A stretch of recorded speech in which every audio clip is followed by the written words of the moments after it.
ಏನು ಶ್ರುತಿ ಏನಾಗಿರೋದಕ್ಕ? ಯಾರು ಹೊಡೆದಾಕಿದ್ದಾರೆ ಅಂತ ಗೊತ್ತಿಲ್ಲ. ರಾತ್ರಿ ಅವನ್ನ ಹೊಡೆದಾಕಿದ್ರು. ಒಂದ್ ನಿಮಿಷ ರಾತ್ರಿ ಅವನ್ನ ಹೊಡೆದಾಕಿದ್ರು. ಅವ್ನು ನನಗೆ ತಮ್ಮ ಆಗ್ಬೇಕು. ಏನ್ ಕೆಲಸ ಮಾಡ್ತೀವಿ ನಿಮ್ ತಮ್ಮ? ವ್ಯವಸಾಯ, ಹಸು ಇಟ್ಕೊಂಡಿದ್ದಾನೆ. ಎತ್ತುಂಗಡಿ ರೇಸ್ಗೆ ಅಂತ ಮೊನ್ನೆ ಸಾಲಿಗ್ರಾಮಕ್ಕೆ ಹೋಗಿದ್ದು ಬಂದಿದ್ದಾನೆ. ನಿನ್ನೆ ಬೆಳಗ್ಗೆ 6 ಗಂಟೆಲಿ ಬಂದಿದ್ದವನು. ಬಂದು ಇಲ್ಲೇ ಕೊಟ್ಟಿಗೆ ಹತ್ರ ಇದ್ದ. ಕೊಟ್ಟಿಗೆ ಹತ್ರ ಇದ್ದು ಮನೆಗೆ 9 ಗಂಟೆಗೆ ಬಂದ. ಮನೆಗೆ ಬಂದು ಸ್ನಾನ ಮಾಡ್ಕೊಂಡು ತಿಂಡಿ ತಿನ್ಕೊಂಡು ಬಂದು ಕೊಟ್ಟಿಗೆಗೆ ಇಲ್ಲೇ ಇದ್ದ. 9 ಗಂಟೆಗೆ ಮನೆಗೆ ಬಂದವನು ಮಲ್ಕೊಂಡ. ರಾತ್ರಿ ಮನೇಲಿ ಮಲಗಿದ್ದ ಅವನು. ನನ್ನ ಮಗಳ ಜೊತೆ ಸ್ವಲ್ಪ ಹೊತ್ತು ಆಟ ಆಡ್ದ ಬಂದು ನಾನು ಮನೇಲೇ ಇದ್ದೆ. ಅವ್ನ ಫ್ರೆಂಡ್ ಒಬ್ಬ ಓಡ್ ಬಂದು ಮನೆಗೆ ಕೂಗ್ದ, ಬಾಗ್ಲು ತಡ್ತಾವ. ಅವ್ನ ಫೋನ್ಗೆ 2 ಸಲ ಫೋನ್ ಬಂತು. ನಾವು ಯಾರೋ ಹುಡುಗರು ಫೋನ್ ಮಾಡ್ತಿದ್ದಾರೆ ಅಂತ ಫೋನ್ ಎತ್ತಲಿಲ್ಲ. ಅಯ್ಯೋ ಮಮ್ಮಿ ಸೈಲೆಂಟ್ ಮಾಡಿ, ಇಲ್ಲ ಫ್ಲೈಟ್ ಮುಡ್ಗೆ ಹಾಕಿ ಮಲ್ಕೊಳ್ಳಿ ಅವನು ಅಂದ್ಬಿಟ್ಟು ನಾನೇ ಫ್ಲೈಟ್ ಮುಡ್ಗೆ ಹಾಕಿಸ್ದೆ. ಮಲ್ಕೊಂಡ ಅವನು ಅಷ್ಟೇ. ಇನ್ನು ನನ್ನ ಮಗಳ ಜೊತೆ ಆಟಾಡ್ಕೊಂಡು ಊಟ ಬೇಡ ಅಂತ ಹೇಳಿ ಮಲ್ಕೊಂಡ. ಒಂದು ಹುಡುಗ ಬಂದು ಕೂಕೊಂಡ, ಅಣ್ಣ ಅಣ್ಣ ಅಣ್ಣ ಅಂತ ಕೂಕೊಂಡ. ಅವ್ನು ಕೂಗಿದ್ದಕ್ಕೆ ಆಮೇಲೆ ಏನಾಯಿತು ಅಂದಿದ್ದಕ್ಕೆ ಬಾಗಿಲು ತೆಗ್ದುಬಿಟ್ಟು, ಅಣ್ಣ ಅರ್ಜುಗೆ ಯಾರೋ ಹೊಡಿತಾವ್ರಂತೆ ಅಣ್ಣ, ರಿಷಿ ಫೋನ್ ಮಾಡವನೇ ಬನ್ನಿ ಅಂತ ಕರೆದ. ಅವನಿಗೆ ನಿದ್ದೆ ಫುಲ್ಲು, ತುಂಬ ನಿದ್ದೆ ಹೊಟ್ಟೋಗಿದ್ದ. 10 ಗಂಟೆ ಆಗಿತ್ತು ಆಲ್ರೆಡಿ ಅವ್ನು ಬಂದು ಕೂಗಿದಾಗ. ತುಂಬ ನಿದ್ದೆ ಹೊಟ್ಟೋಗಿದ್ದ ಅವನು ಫುಲ್ಲು. ಆಗ್ತಿಲ್ಲ ಅಣ್ಣ ಅದು ರಿಷಿಗೆ ಹೊಡೀತು, ಅರ್ಜುಗೆ ಹೊಡಿತಿದ್ದಾರಂತೆ ಬಣ್ಣ 7-8 ಜನ ಇದ್ದಾರೆ ಅಂತ ಹೇಳಿದಂತೆ ಹುಡುಗ. ಆದರೆ ಎಷ್ಟು ಜನ ಏನು ಅನ್ನೋದು ನನಗೆ ಕರೆಕ್ಟಾಗಿ ಗೊತ್ತಿಲ್ಲ, ಎಷ್ಟು ಜನ ಇದ್ದಾರೆ ಏನು ಅನ್ನೋದು. ಅವ್ನು ಬಂದ 5 ನಿಮಿಷಕ್ಕೆ ನಾವು ಹಿಂದೆ ಬರೋಷ್ಟರಲ್ಲಿ ಅವನಿಲ್ಲ, ಸುಪ್ಪೇಣಂಗೆ ಹೊಡಿತಿದ್ದಾರೆ ಅಂತ ಹುಡುಗ ಮನೆ ಹತ್ರಕ್ಕೆ ಓಡ್ ಬಂದ. ನಾವು ಹಿಂದೆನೇ, ನಾನು ನಮ್ಮಮ್ಮ ನಮ್ಮ ಮನೆ ಪಕ್ಕದ ಹುಡುಗನ ಕರ್ಕೊಂಡು ಗಾಡೀಲಿ ಬಂದು ನಾವಿಬ್ಬರು 3 ಜನ ಫಸ್ಟ್ ಇಲ್ಲಿಗೆ ಬಂದಿದ್ದು.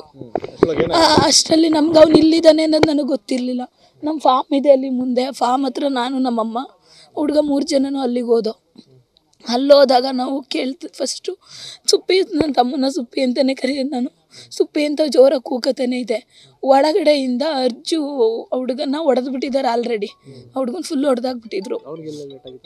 ಅದು ನಾನು ನೋಡಲಿಲ್ಲ, ತುಂಬ ಹೆದರ್ಕೊಂಡೆ. ಅವ್ನು ಫುಲ್ಲು ಬೆತ್ತಲೆ ಥರ ಮಾಡಿಬಿಟ್ಟಿದ್ರು ಅವನ್ನ. ನಾನು ಹೆದರ್ಕೊಂಡು ಫುಲ್ಲು ಒಳಗೆ ಹೋಗಲಿಲ್ಲ ನಾನು. ಹಾಂ ಎಲ್ಲ ಬಿಚ್ಚಿದ್ರು. ಅವನೇನು ನಾನು ಸ್ವಲ್ಪ ಜಾಲ್ರಿಲಿ ಹಿಂಗೆ ಸುಪ್ಪಿ ಅಂದ ತಕ್ಷಣ ಅಕ್ಕ ಅಕ್ಕ ಅಂದ ಅಷ್ಟೇ ಅವನಂದಿದ್ದು, ಏನು ಹೇಳಲಿಲ್ಲ. ಆಮೇಲೆ ಮತ್ತೆ ಅದೇ ನನ್ನ ತಮ್ಮನ ಕರ್ಕ ಬಂದಿದ್ನಲ್ಲ, ಆ ಹುಡುಗ ಮತ್ತೆ ಬಂದು ಅಕ್ಕ ಇಲ್ಲ ಅಲ್ಲಿ ಹೊಡಿಲಿಲ್ಲ, ಈ ಕಡೆ ಸೈಡ್ ಹೊಡಿತಿದ್ರು ಅಣ್ಣಂಗೆ ಅಂತ ಕರ್ಕ ಬಂದರು. ಈ ಕಡೆ ಸೈಡ್ ಹೊಡಿತಿದ್ರು ಅಂತ. ಆಗ ನಾವು ಆ ಕಡೆಯಿಂದ ಹಿಂಗೆ ನಾನು ನಮ್ಮಮ್ಮ ನಮ್ಮ ಜೊತೆ ಬಂದಿದ್ದು ಹುಡುಗ ಎಲ್ಲ ಬಂದು ನಮ್ಮ ಮನೆ ಅಕ್ಕಪಕ್ಕದವರೆಲ್ಲ ಅವಾಗ ಬಂದರು ಅಲ್ಲಿಗೆ. ಆಲ್ರೆಡಿ ಹೊಡೆದಾಕ್ಬಿಟ್ಟಿದ್ರು. ಬಟ್ಟೆ ಎಲ್ಲ ಬಿಚ್ಚಾಕಿದ್ರು. ಅಂಡರ್ವೇರ್ ಒಂದು ಬಿಟ್ಟು ಅವ್ನ ಟೀ ಶರ್ಟ್ ಅಲ್ಲಿ ಬಿದ್ದಿದೆ. ಆ ಟೀ ಶರ್ಟ್ ಒಂದು ಮನೆ ಹತ್ರ ಬೆಂಕಿ ಹಚ್ಚಿದ್ರು. ನಾವು ಫಸ್ಟ್ ಗಾಬರಿ ಅದು, ಎಲ್ಲೋ ಬೆಂಕಿ ಹಚ್ಬಿಟ್ಟಿದ್ದಾರೆ ಅಂತ ಅಂದ್ಬಿಟ್ಟು. ಅದು ಅವ್ನ ಪ್ಯಾಂಟು ಮತ್ತು ಹುಡುಗ ಅರ್ಜು ಬಟ್ಟೆ ಆ ಹುಡುಗನ ಬಟ್ಟೆ ಬಿಚ್ಚಿದ್ರಲ್ಲ, ಅದು ಎಲ್ಲ ಬೆಂಕಿ ಹಚ್ಚಿದ್ರು ಅಲ್ಲಿ. ಅಲ್ಲಿ ಬೆಂಕಿಗೆ ಹಾಕ್ಬಿಟ್ಟಿದ್ರು. ಆಲ್ರೆಡಿ ಬೇಯ್ತಿತ್ತದು. ನಾವು ಹೋದಾಗ ಅಲ್ಲಿ ಏನಿತ್ತು ಅಂತ ನಮಗೆ ಕರೆಕ್ಟಾಗಿ ನಮ್ಮಮ್ಮ ಗಾಬರಿಲಿ, ಮಗ ಅನ್ನೋ ಗಾಬರಿಲಿ ಅವ್ರು ಸ್ವಲ್ಪ ಅಲ್ಲಿ ಗರೀದಿದ್ದೆಲ್ಲ ದೂರ ಸರಿಸಿದ್ರು. ಅದೇನು ಅಲ್ಲಿರಲಿಲ್ಲ ಅಲ್ಲಿ ಬಟ್ಟೆ. ಆಮೇಲೆ ಅಷ್ಟೆಲ್ಲ ಆ ಹುಡುಗ ಅಮ್ಮ ಇಲ್ಲಿ ಅಮ್ಮ ಅಂತ ಈ ಕಡೆ ಸೈಡು ಕರ್ಕೊಂಡು ಬಂದ. ನಾವು ಈ ಕಡೆಗೆ ಬಂದು ಮೊಬೈಲ್ ಬ್ಯಾಟ್ರಿ ಬಿಡ್ಕೊಂಡು ನಾವು ಈ ಕಡೆಗೆ ನೋಡಿದಾಗ, ಅಲ್ಲಿಂದ ಬಂದಾಗ ಈ ಕಡೆ ಎಲ್ಲ ಕತ್ಲೆ ಫುಲ್ಲು, ಕತ್ಲೆಲ್ಲಿ ಹುಡುಕ್ತೇವೆ ನಾವು. 5 ನಿಮಿಷ ಸರ್, ಮನೆಯಿಂದ ಬಂದು 5 ನಿಮಿಷ ಯಾರು ಇರಲಿಲ್ಲ ಸರ್ ಇಲ್ಲಿ. ಆ ಹುಡುಗ ನಮ್ಮ ಪಾಲಳ್ಳಿ ಹುಡುಗನೇ ಅವನು. ನನಗಷ್ಟು ಪರಿಚಯ ಇಲ್ಲ, ನನ್ನ ತಮ್ಮಂಗೆ ಪರಿಚಯ. ರೇಸ್ಗೆ ಹೋಗಿದ್ದಂತೆ ನನ್ನ ತಮ್ಮನ ಜೊತೆಲಿ, ಎತ್ತುಂಗಾಡಿ ರೇಸ್ಗೆ. ಅವನ ಜೊತೆ ಬಂದವನು. ಅವ್ನು ಇಲ್ಲೇ ಉಳ್ಕೊಂಡಿದ್ದ. ಮನೆಯಿಂದ ಹಸುಗೆ ಉಳ್ಳಿ ಬೇಯಿಸ್ಕೊಂಡು ಅವನೇ, ನನ್ನ ತಮ್ಮನೇ ಮನೆಯಿಂದ ತಗೊಬಂದಿದ್ನಂತೆ. ಅವನಿಗೆ ಅಂದರೆ ಅವನ ತಮ್ಮ ಅಂದರೆ ಈಗ ಜೈಲಲ್ಲಿ ಈಗ ಆಲ್ರೆಡಿ ಪ್ರಮೋ ಅಂತ ಒಬ್ರು ಇದ್ದಾರೆ, ಕೋಳಿ ಎಬ್ಬಿ ಪ್ರಮೋ ಅಂತ ಆಲ್ರೆಡಿ ಇದ್ದಾರೆ. ಅವರು ಮುಂಚೆನೇ ನನ್ನ ತಮ್ಮಂಗೆ ಎದುರಿಸಿದ್ರು. ನನ್ನ ತಮ್ಮ ಕೋರ್ಟಿಗೆ ಬಂದಾಗ ಹೇಳಿದ, ಹಿಂಗೆಲ್ಲ ಹೇಳಿದ್ದಾರೆ, ಇಲ್ಲ ನಾವಿರಬೇಕು ಒಳಗಡೆಗೆ ಬಂದಾಗ, ಇಲ್ಲ ನೀನಿರಬೇಕು ಪಾಲಳ್ಳಿಲಿ, ನೀನಿರೋ ತನಕ ನಮಗೆ ಪಾಲಳ್ಳಿಲಿ ಉಳ್ಗಾಲ ಇಲ್ಲ ಅಂತ, ಇಲ್ಲ ನಾವು ಬರೋಷ್ಟರಲ್ಲಿ ನಿನ್ನ ಎತ್ತಿಸ್ತೀವಿ ಅಂತ ಹೇಳಿದ್ರಂತೆ. ನನ್ನ ತಮ್ಮ ನನ್ನ ಜೊತೆನೇ ಹೇಳ್ದ ಅದನ್ನು. ಹಿಂಗಾಯ್ತು ಕಣೆ, ಅಮ್ಮಂಗೆ ಹೇಳ್ಬೇಡ, ಮನೇಲಿ ಯಾರಿಗೂ ಹೇಳ್ಬೇಡ ಅಂತಲೇ ಹೇಳ್ದ. ಹೌದು, ಕುಂಟವಿನು ಅವ್ರ ಅಣ್ಣ ಪ್ರಮೋ. ಅವ್ರ ಫ್ರೆಂಡು ಕೋಳಿ ಎಬ್ಬಿ. ಇವರು ಕೋಳಿ ಎಬ್ಬಿ ಇವರೆಲ್ಲ ಫಸ್ಟು ನನ್ನ ತಮ್ಮ ಅವ್ರ ಜೊತೆಲೇ ಚೆನ್ನಾಗಿದ್ದಿದ್ದು. ಅವ್ರಿಗೆ ಎತ್ತುಂಗಾಡಿ ರೇಸ್ ಹೆಂಗೆ ಶುರು ಆಯಿತು ಆಗ್ಲಿಂದ ಅವರಲ್ಲಿ ಜಗಳ ಶುರು ಆಯಿತು. ಈ ಕುಂಟವಿನಿ ನಿಮ್ಮ ತಮ್ಮ ಎಲ್ಲ ಫ್ರೆಂಡ್ ಆಗೇ ಇದ್ರು ಮೊದಲು, ಎಲ್ಲ ಫ್ರೆಂಡ್ ಆಗೇ ಇದ್ರು. ನನ್ನ ಮದುವೆ ಆಗೋ ತನಕನೂ ಫ್ರೆಂಡ್ ಆಗೇ ಇದ್ರು ಎಲ್ಲ. ನನ್ನ ಮಗನ ಬಾಣತನದಲ್ಲೂ ಎಲ್ಲ ಬಂದು ಓಡಾಡಿ ಎಲ್ಲ ಮಾಡಿದ್ರು, ಉಂಡು ಎಲ್ಲ ಚೆನ್ನಾಗೇ ಇದ್ರು. ಈ ಕೋಳಿ ಅಭಿಯಿಂದನೇ ಇಷ್ಟೆಲ್ಲ ಆಗಿತ್ತು. ರೇಸ್ ಎತ್ತುಂಗಾಡಿ ರೇಸಿಂದ. ಈಗ ಇವರು ಅವ್ರು ಗೆಲ್ತಾರೆ ಅಂತ ಇವ್ರು ಎತ್ತುಂಗಾಡಿ ಮಾಡಿದ್ರು, ಇವ್ರು ಗೆಲ್ತಾರೆ ಅಂತ ಅವ್ರು ಮಾಡಿದ್ರು. ಇದು ಎಲ್ಲೋದ್ರು ರೇಸ್ಗಳಲ್ಲಿ ಮರಳೋಡಿಯೋದ್ರಲ್ಲೆಲ್ಲ ಗಲಾಟೆ ಆಗಕ್ಕೆ ಶುರು ಆಯ್ತು. ಹೌದು, ಅವನು ನವೆಂಬರಲ್ಲೇನೋ ರಿಲೀಸ್ ಆಯಿತು ಅನ್ಸುತ್ತೆ, ಅಕ್ಟೋಬರಲ್ಲೋ ನವೆಂಬರಲ್ಲೋ ರಿಲೀಸ್ ಆಗಿತ್ತು. ಹೌದು ಹೌದು ಹೌದು ಸರ್, ಅದೇ ದ್ವೇಷಕ್ಕೇನೆ, ಇನ್ನೇನು ಅಲ್ಲ. ಅವ್ರ ಕಡೆಯವರೇ ಮಾಡಿಸಿರೋದು ಸರ್, ಇನ್ಯಾರು ಅಲ್ಲ. ಪ್ರಮೋ ಅವ್ರ ಕಡೆಯವರೇ ಮಾಡಿಸಿರೋದು ಸರ್, ಇನ್ಯಾರ ಕಡೆಯಿಂದನೂ ಆಗಿಲ್ಲ. ಅದು ಬಿಟ್ರೆ ನನ್ನ ತಮ್ಮಂಗೆ ಇನ್ನೇನು ಯಾರು ದ್ವೇಷ ಕಟ್ಕೊಳ್ಳೋರು ಅಂತೇವ್ರು ಯಾರು ಇಲ್ಲ. ಅದು ನನಗೆ ನನ್ನ ತಮ್ಮ ಫೋನಲ್ಲಿ ಹೇಳಿದ್ದ, ಅಂದ್ರೆ ಪ್ರಮೋನು ಕೋಳಿ ಅಭಿನೂ ಹೇಳಿದ್ರು ಅಂತ. ಅವ್ನು ಜೈಲಲ್ಲಿ ಜೊತೆಲಿ ಇದ್ರಲ್ಲ ಸರ್, ಇವರೆಲ್ಲ ಒಂದೇ ಜೈಲಲ್ಲೇ ಇದ್ರಲ್ಲ, ಜೈಲಲ್ಲಿ ಇದ್ರು, ಮಂಡ್ಯ ಜೈಲಲ್ಲಿ ಇವರೆಲ್ಲ ಒಟ್ಟಿಗೆ ಇದ್ದಿದ್ದಲ್ಲಿ. ನನ್ನ ತಮ್ಮನ ಜೊತೆಲಿ ಕೋಳಿ ಅಭಿನ ಒಂದು ಕೇಸಲ್ಲಿ ಜೊತೆಲಿ ಕರ್ಕೊಬಂದಿದ್ರು ಕೋರ್ಟ್ಗೆ. ಆಗ ಅವನು ಕೋಳಿ ಅಭಿ ಹೇಳಿದ್ನಂತೆ ನನ್ನ ತಮ್ಮಂಗೆ, ಜೊತೆಲಿ ಇಬ್ರಿಗೂ ಒಂದೇ ಕೈಗೆ ಬೇಡಿ ಹಾಕೊಂಡು ಇಬ್ರು ಜೊತೆಲಿ ಕರ್ಕೊಬಂದಿದ್ರಂತೆ. ಆಗ ಅವನು ಇಲ್ಲ ಸುಪ್ಪಿ ನಾನೇನು ಮಾಡಬೇಕು ಅಂತ, ಅಂದರೆ ನನ್ನ ತಮ್ಮನ ಫ್ರೆಂಡ್ ಒಬ್ಬ ಪಾಪುನ ಕೊಲೆ ಆಯಿತು, ಪ್ರಜ್ವಲ್ ಪಾಪು ಅಂತ. ನಿಮಗೆ ನಾವು ಬೇಕು ಅಂತ ಮಾಡಿಲ್ಲ ಕೊಲೆನ. ಅವನು ಫೋನ್ ಮಾಡಿ ಹಿಂಸೆ ಕೊಡ್ತಿದ್ದ, ಯಾಕೆ ಹಿಂಗೆಲ್ಲ ಮಾಡಿ ಕುಡಿದ್ಬಿಟ್ಟು ಫೋನ್ ಮಾಡ್ತಿದ್ದ, ಆ ಕಾರಣಕ್ಕೆ ಅವನ್ನ ಕೊಲೆ ಮಾಡ್ದೋ. ಇನ್ನು ನಿನ್ನ ಪಾಡಿಗೆ ನೀನಿರು, ನಮ್ಮ ಪಾಡಿಗೆ ನಾವಿರ್ತೀವಿ, ನಾವು ನಿಮ್ಮ ವಿಷಯಕ್ಕೆ ಬರಲ್ಲ ಅಂತ ಇದೇ ಕೋಳಿ ಅಭಿ ಹೇಳಿದ. ಆಮೇಲೆ ಅಲ್ಲಿ ಜೈಲಲ್ಲಿ ಅದು ಯಾವಾಗ ಮಾತಾಗಿತ್ತು ಅದೆಲ್ಲ ನನಗೆ ಗೊತ್ತಿಲ್ಲ. ಅವ್ನು ನಮಗೆ ಫೋನ್ ಮಾಡಿದಾಗ ಕಾಯಿನ್ ಬಾಕ್ಸಲ್ಲಿ ಒಂದು ದಿನಕ್ಕೆ ಒಂದು ಸಲ ಫೋನ್ ಮಾಡೋಕ್ಕೆ ಅವಕಾಶ ಇರುತ್ತಲ್ಲ, ಅವಾಗ ಫೋನ್ ಮಾಡಿದಾಗ ಮನೇಲಿ ಅಮ್ಮನ ಜೊತೆ ಹೇಳ್ಬೇಡ, ಹೊರಗಡೆ ಬಂದು ಫೋನಲ್ಲಿ ಮಾತಾಡು ನೀನು ಅಂತ ಹೇಳಿ ಹಿಂಗೆ ಹೇಳಿದ್ದಾರೆ ಕಣವ, ಹುಷಾರಾಗಿರ್ತೀನಿ, ನಂಗಿದ್ರೆ ಬೇಡ ಬಿಡಪ್ಪ, ಇನ್ನೂ ಒಂದು ಸ್ವಲ್ಪ ದಿನ ಒಳಗೆ ಇರು ಅಂತಾನೆ ಎಂದು. ಹೌದೌದು ಜೈಲಲ್ಲಿ ಇದೆ. ಹೌದು ಸರ್, ಅವರೇನೆ, ಯಾರು ಅಲ್ಲ. ಹೌದು ಅವರೇ. ಈಗ ಒಂದು ವರ್ಷದಿಂದ ಪಾಪು ನೋಡೋದಾಕಿರೋದು ಅವರೇನಾ? ಹೌದು ಸರ್. ಪಾಪು ಅವರೆಲ್ಲ ಫ್ರೆಂಡ್ಸ್ ಆಗಿದ್ರು? ಹೌದು. ಹೇಳಿ ಯಾರು ಪಾಪು? ಪಾಪು ಪ್ರಜ್ವಲ್ ನನ್ನ ತಮ್ಮ ಕ್ಲೋಸ್ ಫ್ರೆಂಡ್ಸು, ಚಿಕ್ಕ ವಯಸ್ಸಿಂದನೂ ಇಬ್ರು. ಅಂದರೆ ಅವ್ರದ್ದು ಹಳೆ ಮನೆ ಬಂದು ನಮ್ಮನೆ ಹತ್ರನೇ ಇರೋದು ಪಾಪು ಅವ್ರದ್ದು. ಅವ್ರು ಚಿಕ್ಕ ವಯಸ್ಸಿಂದನೂ ಇಬ್ರು ಜೊತೆಲೇ ಬೆಳೆದವರು, ಒಬ್ರನ್ನ ಬಿಟ್ಟು ಒಬ್ರು ಇರ್ತಿರ್ಲಿಲ್ಲ ಸರ್. ಒಡ ಹುಟ್ಟಿದವ್ರಿಗಿಂತ ಹೆಚ್ಚಾಗೇ ಇದ್ರು ಇಬ್ರು. ಪಾಪುನ ಲಾಸ್ಟ್ ಇಯರ್ ಅಲ್ಲ? ಹೌದು ಸರ್, ಲಾಸ್ಟ್ ಇಯರ್ ಫೆಬ್ರವರಿ 11ನೇ ತಾರೀಕಿಗೆ. ಹೌದು. ಈಗ 1 ಇಯರ್ ಆಯ್ತು ಅವನು. ಈಗ ಮಾರ್ಚ್ ಈ ಎಂಡಿಗೆ 1 ಇಯರ್ ಆಯ್ತು ಪಾಪು ಕೊಲೆಯಾಗಿ. ಇನ್ನೇನು ಅದ್ರ ಬಗ್ಗೆ ಫೆಬ್ರವರಿ 11ರಲ್ಲಿ. ಹೌದು ಸರ್. ಹೇಳಿದ್ದ ಇವನು ನನ್ನ ತಮ್ಮ ಮಾತ್ಕೋಸಲ್ಗೂ ಮನೇಲಿ, ಅವ ನನ್ನ ಬಗ್ಗೆ ಗ್ಯಾರಂಟಿ ಇಡ್ಕೋಬೇಡ, ನಮ್ಮಪ್ಪನ ಕಾಲಿಲ್ಲ ಸರ್, ಕಾಲು ತೆಗ್ಸಿದ್ದಾರೆ, ನನ್ನ ತಂದೆಗೆ ಮಾಡೋರು ಯಾರು ಇಲ್ಲ, ಅಮ್ಮನೂ ಕೆಲ್ಸಕ್ಕೆ ಹೋಗೋಕ್ಕಾಗಲ್ಲ, ಅಮ್ಮಂಗೂ ಹುಷಾರಿಲ್ಲ, ಅಮ್ಮಂಗೂ ಆಪ್ರೇಷನ್ ಆಗಿದೆ, ನನ್ನ ಗ್ಯಾರಂಟಿ ಇಲ್ಲ ಕಣವ, ಅಪ್ಪನ ಇರೋ ತನಕ ಒಂದು ಮನೆ ಕಟ್ಕೊಟ್ಬಿಟ್ಟು ಅಪ್ಪಂಗೆ ಅವ್ರು ನೆಮ್ಮದಿಯಿಂದಿರಲಿ, ಜಮೀನು ಮಾರ್ಬಿಡೋಣ, ಮಾರ್ಬಿಟ್ಟು ಅವ್ರ ಹೆಸ್ರಲ್ಲಿ ದುಡ್ಡು ಮೆಡಿಕಲ್ ಇರೋ ತನಕ ನಾನು ಇರ್ತೀನೋ ಅಥವಾ ಸಾಯ್ತೀನೋ ಇಲ್ಲ ಜೈಲಿಗೆ ಹೋಯ್ತೀನೋ ನಂಗೆ ಗೊತ್ತಿಲ್ಲ ಕಣವ, ದಯವಿಟ್ಟು ಅವ್ರನ್ನ ಚೆನ್ನಾಗಿ ನೋಡ್ಕವ ಅಂತ ಅಷ್ಟೇ ಹೇಳ್ತಿದ್ದಿದ್ದು ಅವನು.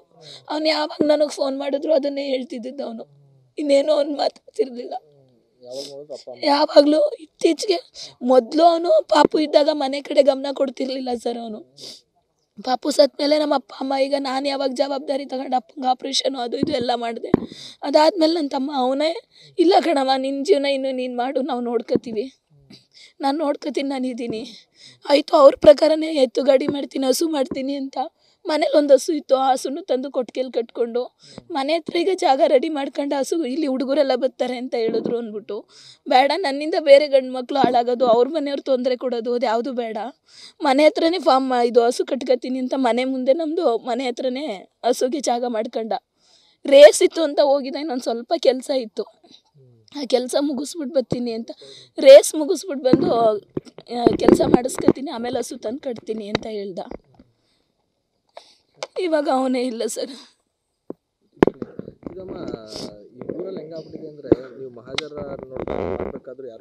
ಹೌದು ಸರ್, ಜನ ಹೆದರ್ತಾರೆ ಸರ್. ಯಾಕೆ ಅಂದರೆ ಈಗ ಒಂದಾಯಿತು ಅಂದರೆ ವರ್ಷದಲ್ಲಿ 2-2, 3-3 ಆಗ್ತಾ ಇದ್ರೆ ತುಂಬ ಹೆದರುತ್ತಿದ್ದಾರೆ ಸರ್ ಜನ.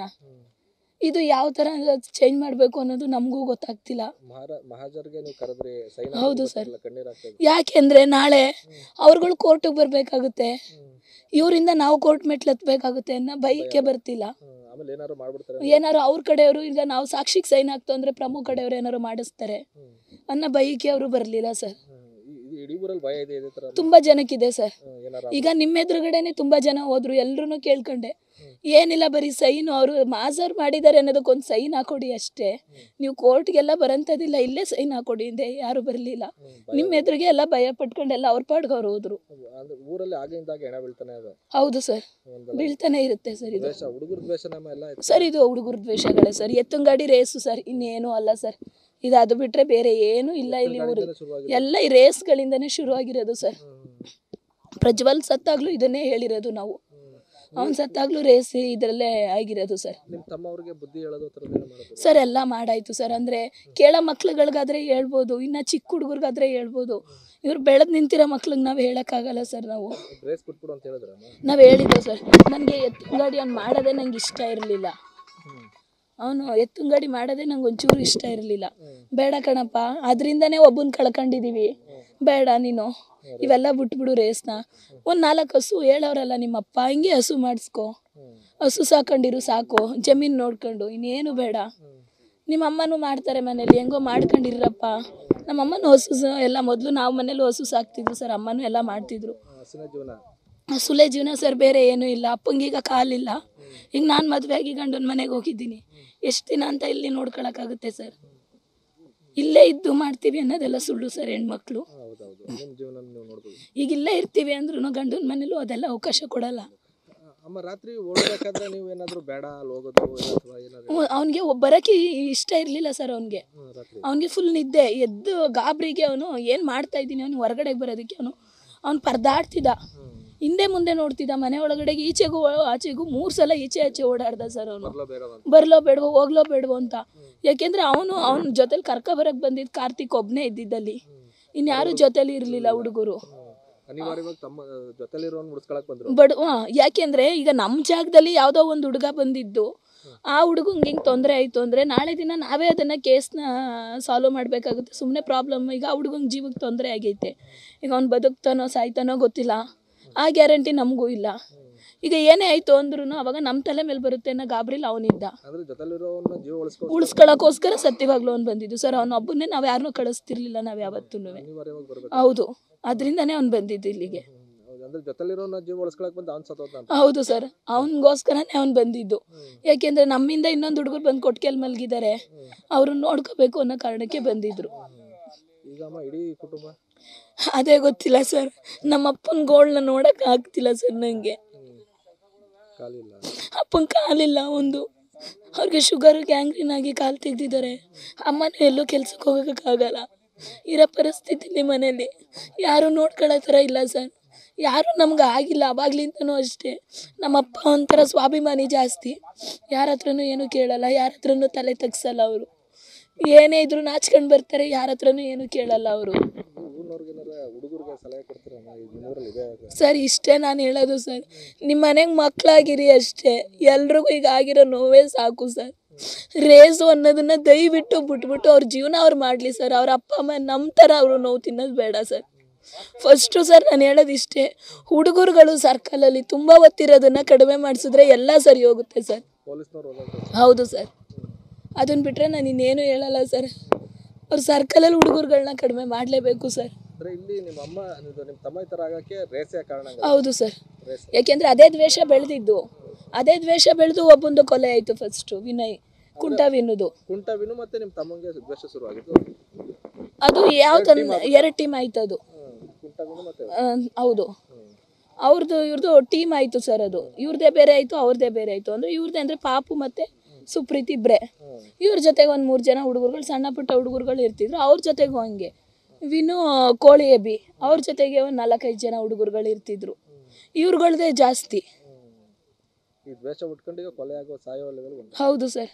ಅವ್ನು ಯಾವಾಗಲೂ ಇತ್ತೀಚೆಗೆ ನನ್ನ ತಮ್ಮ ಇದ್ಯಾರ್ದೋ ಒಬ್ರದನ್ನ ಎನ್ಕೌಂಟ್ರ್ ಗಿರಿ ಅವ್ರ ಹೆಸರು ಹೇಳ್ತಿದ್ದ ಸರ್. ಎದುರ್ತೀನಿ ನಾನು ಅವ್ರದ್ದು ಸ್ವಲ್ಪ ಭಯ ಐತೆ ನನಗೆ ಅಂತ ಹೇಳ್ತಿದ್ದ. ಅಂದ್ರೆ ಮೊದಲು ಎದುರಿಸ್ಬಿಟ್ಟಿದ್ರ ಹೌದು ಸರ್, ಹೌದು, ಜೈಲಲ್ಲಿದ್ದಾಗ ಎದುರಿಸಿದ್ರು ಅವನ್ನ. ಅಂದ್ರೆ ನಿಮ್ಮ ತಮ್ಮಂಗೆ ಮೊದಲೇ ಗೊತ್ತಾಗಿತ್ತಾ ನಾನು ಇರಲ್ಲ? ಹೌದು ಸರ್, ಗೊತ್ತಾಗಿತ್ತು ಅನ್ಸುತ್ತೆ ಸರ್. ಯಾಕೆಂದ್ರೆ ಅವನು ಮಾತಕ್ಕೂ ಮುಂಚೆ ಎಲ್ಲದಕ್ಕೂ ಅವನು ನನಗೆ ಗ್ಯಾರಂಟಿ ಇಲ್ಲ ಕಣವ, ಜೈಲ್ಗೆ ಹೋಯ್ತೀನೋ ಇಲ್ಲ ಸಾಯ್ತೀನೋ ಗೊತ್ತಿಲ್ಲ, ಇರಷ್ಟಲ್ಲ ಅಪ್ಪ ಅವಂಗೆ ಒಂದು ಮನೆ ಕಟ್ಟಿಸ್ಬಿಟ್ರು ನಾನು ನೆಮ್ಮದಿ ಇರಬೇಕು ಅಂತ ಅಷ್ಟೇ ಅವ್ನು ಹೇಳ್ತಾ ಇದ್ದಿದ್ದು. ಹೋಗ್ಲಿ, ಅದು ಈಡೇರ್ತಾ ಆಗ್ಲಿಲ್ವಮ್ಮ? ಇನ್ನೂ ಆಗಿಲ್ಲ? ಇಲ್ಲ ಸರ್, ಇನ್ನೂ ಅರ್ಧದಲ್ಲಿ ಇಲ್ಲ ಸರ್. ಕಟ್ಟಕ್ಕೆ ಮನೆ ಜಮೀನು ಮಾರೋಣ ಇನ್ನೇನು ಇಲ್ಲ ಸರ್. ಅವನು ಕೆಲ್ಸಕ್ಕೆ ಹೋಗ್ತಿರ್ಲಿಲ್ಲ, ಮರಳು ಹೊಡಿತಿದ್ದ. ಅದನ್ನ ಬಿಟ್ಟರೆ ಅವ್ರ ಖರ್ಚಿಗೆ ಏನು ಮಾಡ್ಕೋತಿದ್ರು ಅದು ಮಾಡ್ಕೋತಿದ್ರು ಅಷ್ಟೇ. ಇನ್ನು ಮನೆ ಕಡೆ ಅಷ್ಟು ಗಮನ ಕೊಟ್ಟಿರಲಿಲ್ಲ. ಆಗಂದ್ರೆ ಅಪ್ಪನ ಕಾಲಿತ್ತು, ಸಣ್ಣ ಪುಟ್ಟ ವ್ಯವಸಾಯ ಮಾಡಿ ಮನೆಗೆ ಅಕ್ಕಿ ಆ ಥರ ಅಪ್ಪ ಮಾಡ್ಕೋತಿದ್ರು. ಹಸು ಇತ್ತಲ್ಲ, ಹಸುಲಿ ಮನೆ ಜೀವನ ಮಾಡ್ತಿದ್ರು ಸರ್ ಅವರು. ಮನೆ ಕಟ್ಟಕ್ಕೂ ಆಗ್ಲಿಲ್ಲ? ಇಲ್ಲ ಸರ್, ಹಾಗಿಲ್ಲ. ಅವನ ಕನ್ಸೋದು. ಹೌದು, ಅವ ನನ್ನ ಜಮೀನು ಮಾರ್ಬಿಟ್ಟು ಇನ್ನೇನು ತಗೊಳ್ಳಲ್ಲ ಕಣವ, ನನಗೆ ಒಂದೇ ಒಂದು ಕಾರ್ ಕೊಡಿಸ್ಬಿಡಿ, ಇನ್ನೆಲ್ಲ ಅಪ್ಪನ ಹೆಸ್ರಿಗೂ ಅಮ್ಮನ ಹೆಸ್ರಿಗೂ ದುಡ್ಡು ಹಾಕ್ಬಿಡಿ ಅಕೌಂಟ್ಗೆ, ಮನೆ ಕಟ್ಟಿಸ್ಬಿಟ್ಟು ಅವ್ರು ಮಿಕ್ಕಿದ ಮೆಡಿಕಲಿ ನನಗೊಂದು ರೂಪಾಯಿನೂ ದುಡ್ಡು ಬೇಡ ಅಂತ ನಾನು ಹೇಳಿದ್ದು. ಅದೆಲ್ಲ ಆಗೋಕ್ಕೂ ಮೊದಲೇ ಹೊಂಟೋದು? ಹೌದು ಸರ್.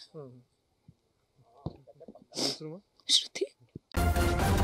ನ್ಯೂಸ್ ಫಸ್ಟ್, ನಿರ್ಭೀತಿಯಿಂದ ನಿಮ್ಮ ಪರವಾಗಿ.